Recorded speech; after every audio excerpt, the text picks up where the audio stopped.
सच के साथ। नमस्कार, सिटी वाराणसी लाइव में आप सभी का स्वागत है। मैं हूं ममता चौरसिया। आइए नजर डालते हैं आज के मुख्य समाचारों पर।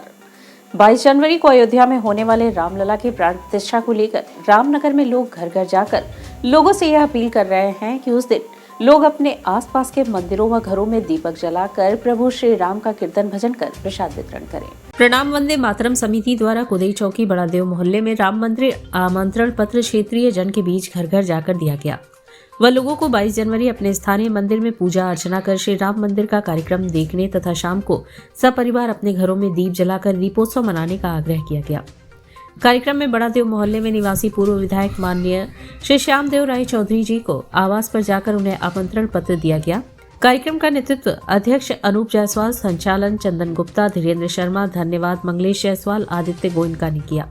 कार्यक्रम में मुख्य रूप से अजीत जायसवाल, चंदन सिंह, जितेंद्र यादव, प्रभुराव, जितेंद्र कुमार, धर्मचंद, प्रकाश, सुजीत आदि उपस्थित थे।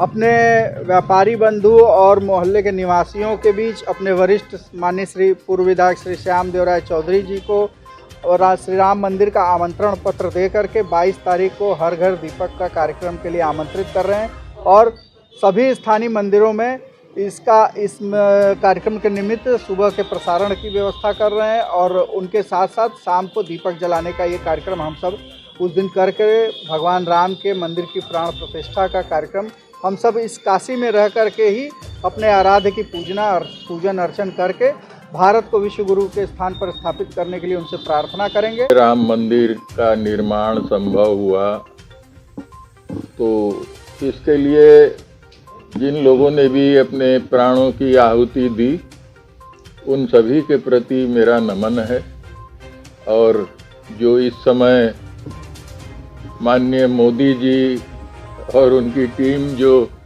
असंभव को संभव कर दिखाया है उसके लिए उनको भी प्रणाम। और आप सभी जो सेना हैं बीजेपी के, बीहिप के, पता नहीं किसके किसके हैं, आरएसएस के हैं, तो आप सभी को भी बहुत बहुत नमन। जय श्री राम। आगामी पौष शुक्ल द्वादशी 22 जनवरी के शुभ दिन प्रभु श्री राम के बाल रूप नूतन विग्रह को श्री राम जन्मभूमि पर बन रहे नवीन मंदिर भूतल के गर्भगृह में विराजित करके होने वाले प्राण प्रतिष्ठा समारोह को लेकर रामनगर में भी लोगों में इस उत्सव के प्रति जागरूकता लाने के लिए लोगों के घर घर जाकर जनसंपर्क किया गया। साथ ही उनसे आग्रह किया गया कि अयोध्या में प्राण प्रतिष्ठा के दिन आप अपने ग्राम, मोहल्ले, कॉलोनी में स्थित किसी मंदिर में आस पड़ोस के राम भक्तों को एकत्रित करके भजन कीर्तन करें। टेलीविजन अथवा कोई पर्दा लगाकर अयोध्या का प्राण प्रतिष्ठा समारोह समाज को दिखाए।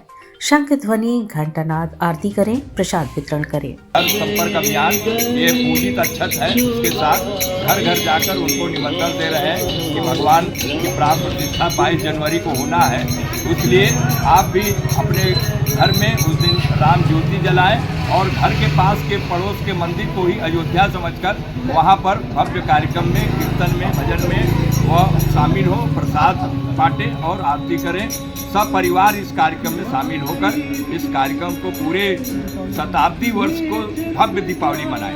रामनगर टेंगरा मोड़ सड़क चौड़ीकरण कार्य के तहत लोक निर्माण ने ध्वस्तीकरण का कार्य शुरू किया है। इस कार्यवाही का स्थानीय लोगों ने भारी विरोध किया। स्थानीय लोगों के भारी विरोध के बावजूद रामनगर टेंगरा मोड़ के समीप सड़क चौड़ीकरण के क्रम में लोक निर्माण विभाग ने अवैध चिन्हित निर्माण के ध्वस्तीकरण की कार्यवाही शुरू कर दी।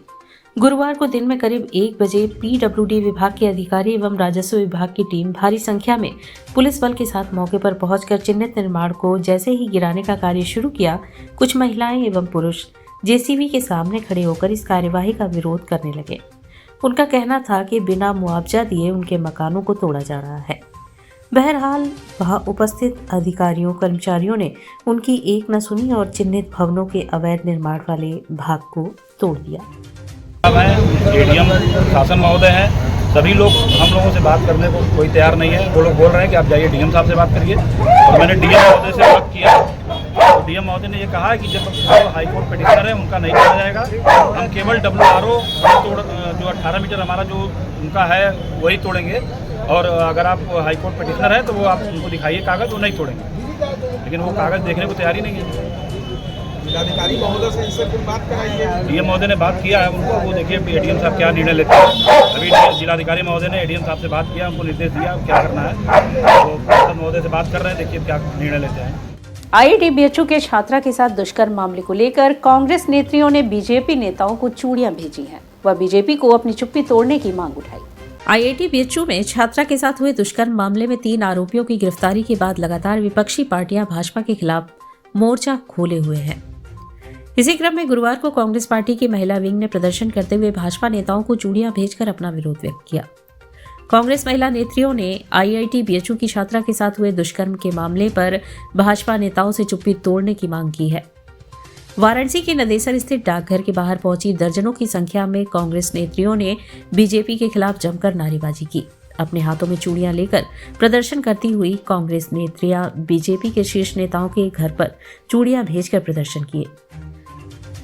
कांग्रेस नेत्रियों ने पोस्ट ऑफिस जाकर डाक के द्वारा बीजेपी के शीर्ष नेताओं को चूड़ियां पोस्ट करते हुए पीड़िता को न्याय देने और दुष्कर्म के आरोपियों को फांसी की सजा देने की मांग की।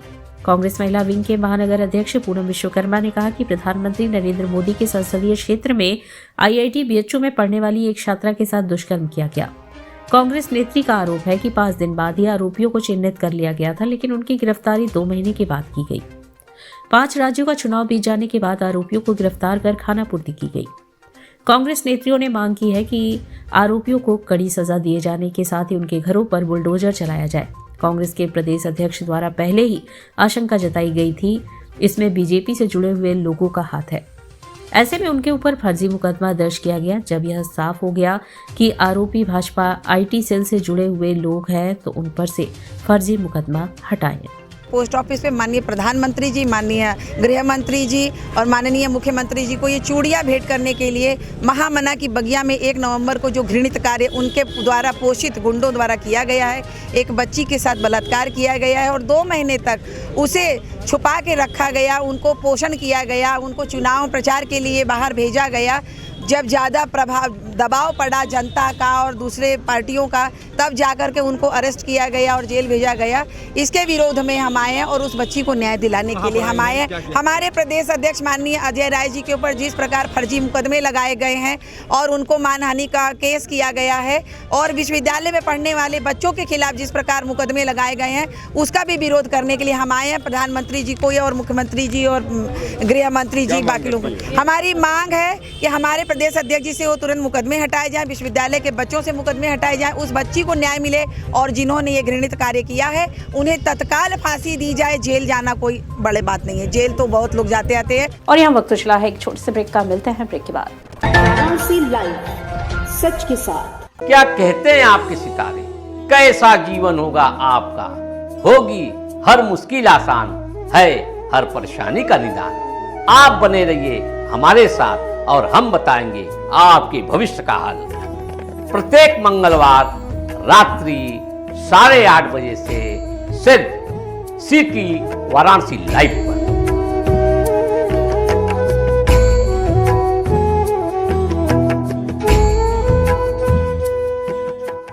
वाराणसी लाइव, सच के साथ। और ब्रेक के बाद पुनः आपका स्वागत है। वाराणसी के राजकीय क्वींस इंटर कॉलेज में युवा फाउंडेशन द्वारा बच्चों को चाइनीज मांझा न उपयोग करने की शपथ दिलाई गई।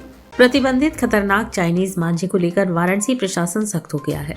जहां एक तरफ जिला प्रशासन खतरनाक चाइनीज मांझे की बिक्री के खिलाफ अभियान चलाकर रोकने में जुटा हुआ है, तो वहीं चाइनीज मांझे का प्रयोग न करने को लेकर जागरूकता अभियान शुरू हो गया है। वाराणसी के राजकीय क्वींस इंटर कॉलेज में युवा फाउंडेशन द्वारा गुरुवार को चेतगंज एसीपी के मौजूदगी में चाइनीज मांझे का प्रयोग न किए जाने के लिए शपथ दिलवाया गया। कॉलेज के सैकड़ों छात्रों ने सामूहिक रूप से चाइनीज मांझा को न खरीदने और पतंगबाजी के लिए न प्रयोग करने का शपथ लिया। चाइनीज मांझे को लेकर वाराणसी चेतगंज के एसीपी नीतू कादियान के द्वारा बच्चों को जागरूक किया गया। इस मौके पर उन्होंने कहा कि चाइनीज मांझे का इस्तेमाल न करें, क्योंकि चाइनीज मांझा बहुत खतरनाक है। वह सिर्फ आम जनता को ही नहीं, वह पशु पक्षियों के लिए भी खतरनाक है, जिससे लगातार बड़ी से बड़ी घटनाएं हो रही हैं। कई मासूमों ने अपनी जान गंवा दी है, कई लोग चोटिल हो गए हैं। यह चाइनीज मांझे इतने खतरनाक है जो एक झटके में जान ले लेता है, फिर भी यह खुलेआम बाजार में बिक रहा है और इसका इस्तेमाल भोले भाले मासूम बच्चे कर रहे हैं। वहीं युवा फाउंडेशन ने पुलिस कमिश्नर वाराणसी को इसके बारे में अवगत भी कराया है कि कई थानों के अंतर्गत खुले आम चाइनीज मांझे बिक रहे हैं, जिस पर कड़ाई से प्रतिबंध लगाया जाए ताकि किसी की जान न जाए। आने वाले त्योहारों के मद्देनजर रखते हुए ज्यादा से ज्यादा लोगों को जागरूक करने और होने की जरूरत है। अपने बच्चों पर ध्यान दें, कहीं आपके बच्चे चाइनीज मांझे का इस्तेमाल तो नहीं कर रहे हैं। इस दौरान कॉलेज के प्रधानाचार्य सुमित कुमार श्रीवास्तव, विनोद कुमार सिंह के साथ अध्यापक के अलावा युवा फाउंडेशन टीम से अमित कुमार जायसवाल, सीमा चौधरी, सलीम जावेद, पिंटू शर्मा, आशीष मौर्य, अमित जायसवाल, अमित शर्मा आदि लोग संस्था से उपस्थित रहे। चाइनीज मांझा बेचने वाला भी सतर्क है, चालाक है, क्रिमिनल माइंडेड है, तो हम बच्चों को यही बता रहे थे कि जो 112 नंबर है उस पर भी आप भी सूचना दो। उस सूचना में क्या होती है कि आपकी पहचान भी गोपनीय रखी जाएगी और कार्रवाई भी हो जाएगी, क्योंकि ये बच्चे शहर के कई गलियों से होके आते हैं। हमसे ज़्यादा बेहतर ये जानते हैं कि आखिर चाइनीज मांझे बिक कहाँ रहे हैं। बिल्कुल, पुलिस तो आती है, जब पुलिस आएगी हम उनको सूचना देंगे, उनको जानकारी देंगे, क्योंकि सर ने भी कहा है, जिलाधिकारी महोदय ने कहा है, कमिश्नर साहब ने कहा है कि कार्रवाई होगी, तो क्यों नहीं कार्रवाई। कुछ पुलिस वाले भी चोटिल हुए हैं चाइनीज मांझे से, कुछ ऐसे भी घटनाएं हमने देखा है, उसकी वीडियो फुटेज मेरे पास है। मैं हॉस्पिटल में जाके मिली हूँ, उनके गला कट गया है, किसी का नाक कट गया है। इस भी कॉलेज में एक बच्चा मिला, उसका हाथ कट गया है। तो ये बहुत खतरनाक है, अब बिल्कुल बंद होना चाहिए। Civil division fast track court में ज्ञानपापी सर्वे रिपोर्ट दाखिल होगा। 19 जनवरी तक रिपोर्ट पेश करने का आदेश दिया गया है। ज्ञानपापी में हुए एएसआई सर्वे रिपोर्ट 19 जनवरी तक सिविल जज senior division fast track court में जमा किए जाएंगे। एएसआई की तरफ से ज्ञानपापी के हुए एएसआई सर्वे की रिपोर्ट दाखिल करने के लिए 19 जनवरी तक का वक्त दिया गया है। दरअसल 1991 लॉर्ड विश्वेश्वर के केस 610/1991 में हाई कोर्ट ने बीते दिनों आदेश दिया था कि एएसआई रिपोर्ट दाखिल किया जाए। बता दें कि जिला जज की अदालत में दाखिल हो चुके एएसआई सर्वे रिपोर्ट को सार्वजनिक किए जाने को लेकर हो रही सुनवाई के दौरान बुधवार को एएसआई ने सर्वे रिपोर्ट को 4 सप्ताह तक रिपोर्ट सार्वजनिक न किए जाने की अपील की थी। एएसआई ने हाई कोर्ट के द्वारा विजय शंकर रस्तोगी के केस में सर्वे रिपोर्ट पेश करने के आदेश हवाला दिया था। वहीं गुरुवार को सर्वे रिपोर्ट को सार्वजनिक किया जाए या नहीं, इस मामले पर जिला जज की अदालत से सभी को आदेश आने का इंतजार है। वहीं एएसआई को 19 जनवरी तक सर्वे रिपोर्ट को सिविल जज senior division fast track court में जमा करना होगा। सार्वजनिक के बाबत आज आदेश नहीं था। आज आदेश था कि एएसआई ने जो प्रार्थना पत्र दिया कि 1 महीने के लिए रिपोर्ट को यथास्थिति रखा जाए, क्योंकि किसी पक्ष को न दिया जाए। मुकदमा नंबर 610/91 में उनको यह रिपोर्ट दाखिल करनी है और रिपोर्ट तैयार करने में, दाखिल करने में समय लगेगा। रिपोर्ट सेंसिटिव है, मामला थोड़ा सेंसिटिव है, इसलिए उनको समय चाहिएगा। इस पर मेरा विरोध था कि इतना लंबा अवधि न देकर के उनको कम समय दिया जाए। एक प्रार्थना पत्र यह था, अंजुमन इंतजामिया द्वारा दिया गया है कि वह बजूखाना में जहाँ हमारे सीलिंग रखे हुए हैं, जो एरिया सील है, पहले सिविल जज सीनियर डिवीजन का आदेश से सील था, बाद में उसको सुप्रीम कोर्ट ने अपने आदेश से सील कर दिया है। इस एरिया को उनको साफ करने के लिए अधिकार में दे दिया जाए। इस पर हमारा घोर आपत्ति रहा, क्योंकि पहले ही हमारे सीनियर अधिवक्ता हरिशंकर जैन, विष्णु शंकर जैन ने सुप्रीम कोर्ट में 2 जनवरी को याचिका डाल दिया था कि वहाँ पर मछलियाँ मर गई हैं, बदबू हो रहा है। हमारी आस्था की बात है, हमारे भगवान के पास ऐसा नहीं होना चाहिए, हमको सफाई करा दिया जाए या हमको आदेश दिया जाए। तो सील एरिया है तो सुप्रीम कोर्ट ही करेगा। सुप्रीम कोर्ट में ऑलरेडी जब याचिका है तो जिला कोर्ट से बड़ा सुप्रीम कोर्ट होता है। उस पर मेरी आपत्ति मैंने कांपी न्यायालय को उपलब्ध करा दिया। एएसआई के द्वारा सबमिट की यही रिपोर्ट सभी पक्षकारों को उपलब्ध हो अथवा नहीं, अथवा एएसआई के द्वारा प्रार्थना पत्र देकर 4 सप्ताह का समय मांगा गया था, उस पर विचार करना था, माननीय न्यायाधीश को आदेश देना था। परंतु महामना मदन मोहन मालवीय जी की जयंती के नाते आज उस कार्यक्रम में अत्यंत व्यस्तता के नाते किसी प्रकार से न्यायिक कार्य में संलिप्त माननीय न्यायाधीश नहीं हो सके, इसलिए हम अपेक्षा करते हैं और हमें बताया भी गया था कि कल आदेश निर्गत होगा। और इसी के साथ सिटी वाराणसी लाइव का यह प्रसारण यही समाप्त होता है। ममता चौरसिया को दे इजाजत। नमस्कार।